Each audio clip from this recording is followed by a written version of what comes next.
Let's talk about camera tip filming outdoors, okay, with lighting.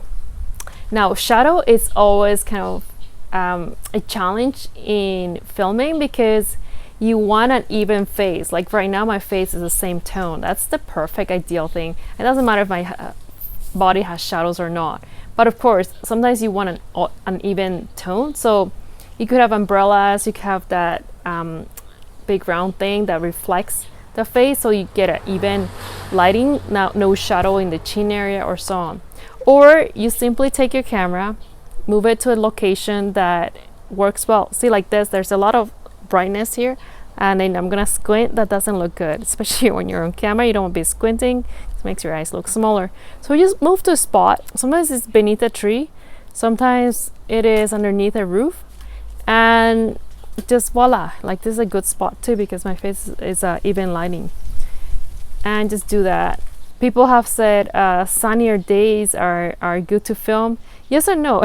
You get a really strong bright contrast. Sometimes I actually think overcast day is the best because you get an even light. You don't get a strong light from the sun here and then lots of shadow on this end. It's even, right? But anyways, just find a spot that works. You don't also want to be in a very dark spot because then your face is kind of dark, right? So this is also good. It's a little darker, but it works. Yeah, so this area has an umbrella, tree branches covering the top, so you get an even lighting here. So it's not too difficult. Outdoors, you just have to find a place that doesn't have a lot of wind, not too much noise, and even lighting. See, when the sun is directly right on top of me here, it's just too bright and then I'm squinting and that doesn't look good. Here I am underneath a roof, so you can see it's even lighting, which is nice. But then you run into problems like those bugger flies or bees or whatever, mosquitoes.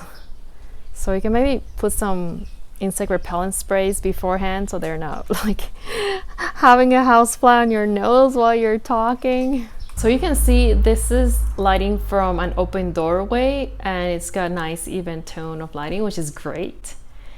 And it's just a matter of if you're okay with the background.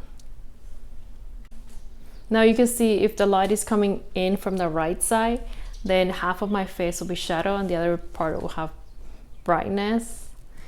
Might not look that good unless you're going for the mysterious half shadow face look.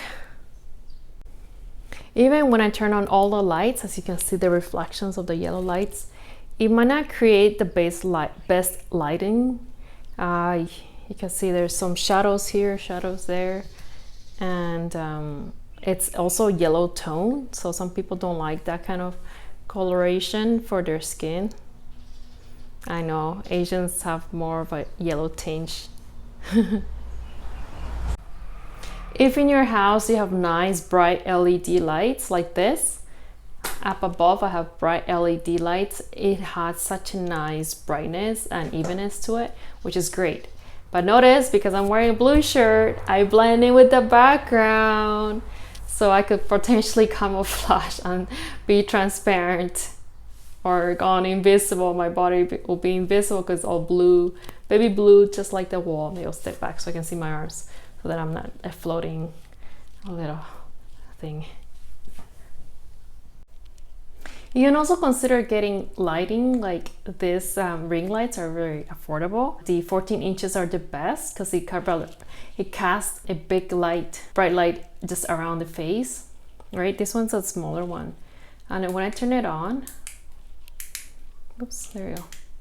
You can see that's the coloration, and you can change it to different colors. This one's LED, and then there's this other that's a more of a softer glow. You can adjust it to be brighter or a little dimmer, and you can play with it to see what coloration is better or brightness is better for your face. Just gonna flip it around so you can actually see the contrast on my face here. So I'm gonna make it brighter. This is the yellow one. You can see my face tone. This was the LED one. and this one's the more of a softer illumination. I rather like I guess the third one is okay. We can test it depending on your skin tone. Some people are paler, some people are fairer, some people are darker. You just test which brightness you like and which color you like.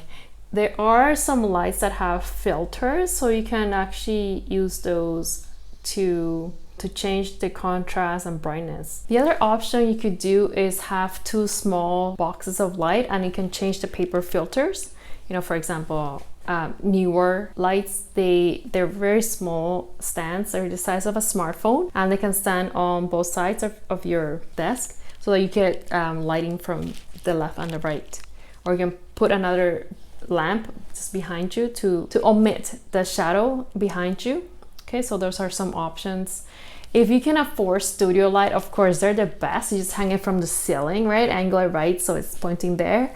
I had mine standing on the left and the right side, and they're really bright, but it casts a really nice soft lighting. The thing is, the light bulbs do burn off if you don't turn it off, and be careful with it because they're really hot. You can kind of experiment on what kind of lighting you want, and also your budget on how much you want to pay for the lights, if you can hang it off or not, and so on.